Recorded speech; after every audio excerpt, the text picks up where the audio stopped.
तमामु घणो पुरजोश आहे। असांजी हिकिड़ी हीअ कैंप ड्रखण में हूंदी आहे ऐं ॿी कैंप हूंदी आहे असांजी बमण प्लाट खां मदई जी वारे इलाइक़े में।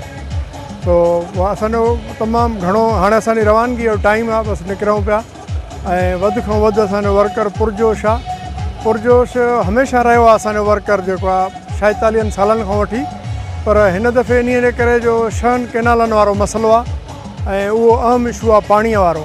तंहिंजे करे असांजो वर्कर जेको आहे चेयरमैन साहब जी तक़रीर ॿुधण जे लाइ नंढड़ा ॿार हुजनि, वॾा हुजनि, कुराड़ा हुजनि, औरतूं हुजनि, सभु तव्हां ॾिठो हूंदो असांजे जुलूस में सभु शामिल आहिनि ऐं असांजो जुलूस हाणे रवानो थियण वारो आहे। इंशाअल्लाह ताला शाम 6 बजे असां पंहिंजे चेयरमैन खे ॿुधण जे लाइ सभु असांजा वर्कर सुठे नमूने सां ऐं उन्हनि पंहिंजो पुरजोश नमूने सां चवनि था त असां जलसे में हली वियूं।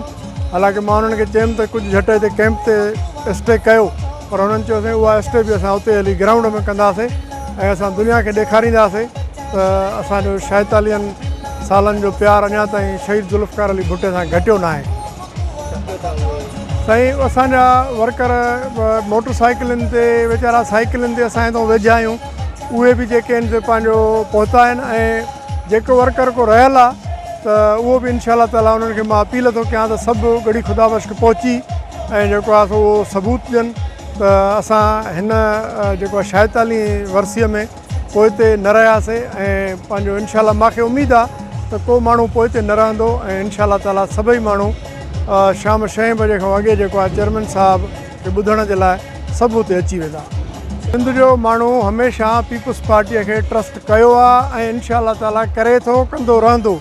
इहे चंद जेके दोस्त आहिनि, मां मीडिया जे थ्रू तव्हांजे चैनल जे थ्रू सभिनी जे उन्हनि खे अपील थो कयां त सभई असां सां गॾिजो ऐं हिकु आवाज़ थी जीअं शहीद मोहतरमा बेनज़ीर भुट्टो सां कमू शहीद ते असां धरणो हयोसीं ऐं असां ख़तमु कयोसीं कालाबाग डैम खे। ईअं ई जेकॾहिं तव्हां 10-10 ॼणा थी हिकिड़ो पंहिंजो अलॻि हिकिड़ो हटी कंदव त उन में तव्हांजो आवाज़ु न ॿुधो वेंदो। असांजो मौक़िफ़ साॻियो ई आहे जेको कंहिं ॿी पार्टीअ जे असांजे सिंध जे पार्टियुनि जो आहे, पर पंजाब जे माण्हुनि जो आवाज़ु इहो थियो आहे त जेको आहे सो असांखे इहे शक नाला न खपनि। तंहिंजे करे असांखे इहे शक नाला न खपनि। असां पीपुल्स पार्टी सदर ज़रदारी पार्लियामेंट में ख़िताबु कयो आहे, चयो आहे न खपनि।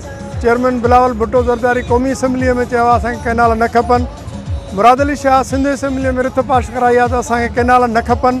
असां सभु चऊं था, हिकु घर नंढो ॿार बचो चए थो त केनाल न खपनि। हे मरण जीअण जो मसइलो आहे, असांखे केनालनि मां कोई बि ख़ुशि न आहे। असां केनाल कीअं ठहणु ॾींदासीं, मरण जीअण जो मसइलो आहे। असां सभु ज़मीनदार आहियूं, कुड़मी